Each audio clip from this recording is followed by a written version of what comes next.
Greetings, YouTube. The doctor is in. Dr. Urias Papers here, coming at you with another commentary on Dungeons and Dragons. And today on the Doctor Spell Prognosis, we are talking about the spell Wall of Force. We're giving this spell an A. But first, don't forget to hit that subscribe button. If you like this video, hit the like button. If you have any questions or comments, please leave a question or comment.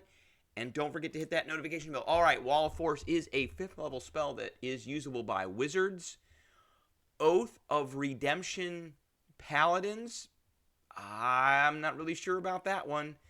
Artillerist artificers and armorer artificers. I can see kind of the armorer artificer, maybe a little bit of the artillerist artificer because they're kind of arcane. Oath of Redemption paladins. Okay. I guess, I don't know. Maybe they're putting something in prison and they need to redeem themselves. I guess that's the theme that they're going for. So it takes one action, has a range of 120 feet, which is a great range. Verbal, superior, and verbal, somatic, and material component. Oh my tongue's all tied this morning. A pinch of powder must be made by crushing a clear gemstone. Doesn't say it has a worth, even though it says gemstone. It could be, a worthless piece of quartz that you can find anywhere. So you could use this with a magical focus. It lasts for 10 minutes. It is concentration. You do want to concentrate on this for what you want to do. So an invisible wall of force springs into existence at a point you choose within range. The wall appears in any orientation you choose. So it can be horizontal. That is, if you want to put it over a pit. Or it can be vertical, which means it forms your traditional wall. Or at any angle. So it could be kind of 45-degree angle, trapping something, and that is something you should think about as well. So it could trap something in the corner without having to make a hemisphere or a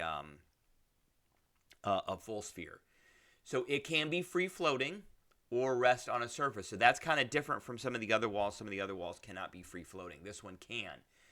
You can form a hemisphere dome or a sphere with a radius up to 10 feet.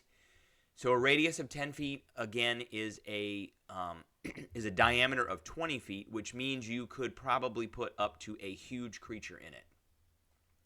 You can shape a flat surface made up to 10 foot by 10 foot panels, which is a lot, but they have to be continuous with another panel. They have to be essentially touching those panels. You can't have one panel off by itself.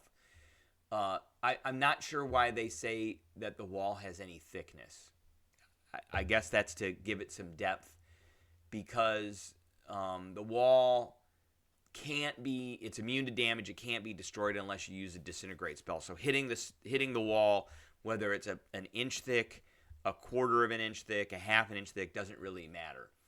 So it lasts for the duration. If the wall cuts through a creature's space when it appears, the creature is pushed to one side of the wall. Your choice. So that's the caster's choice. That's really good. So you could push something in and trap it. So again, nothing can physically pass through the wall. It is immune to damage and cannot be dispelled. A disintegrate will destroy it instantly, and it extends into the ethereal plane. So if there's anything that it's like got blink or a face biter or anything, they cannot get out of it. Okay. This is a pretty standard thing. It is in combat.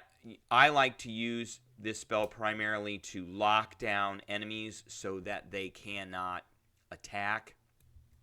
One of the other things that you could use this for is you could put down a spell like Cloud Kill or Stinking Cloud or Evard's Black Tentacles, and then drop this spell on top of them so that they can't get out. Now they're stuck. They can't. All these kind of area of effect spells, Nather's Mischief, all of that stuff, you can really stick something in it permanently. They can't get out. The only way to get out of a wall of force is to teleport out. And with specific kind of teleportation spells like teleport, Dimension Door, things like that. Now, I do want to point out one thing in spellcasting rules, and it's down here and it's called a clear path to target. To target something, you must have a clear path to it, so it cannot be behind total cover. This wall gives you total cover. If you place an area of effect at a point that you can't see and an obstruction such as a wall is between you and that point. Now you can see it, but there is an obstruction. The point of origin comes into being on the near side of the obstruction. So you cannot place a fireball on the other side of this wall. It will blow up on the near side. That is near to you. So I will point that out. All right, that's what I got for everybody today. I appreciate everybody tuning in, and I will catch everybody later.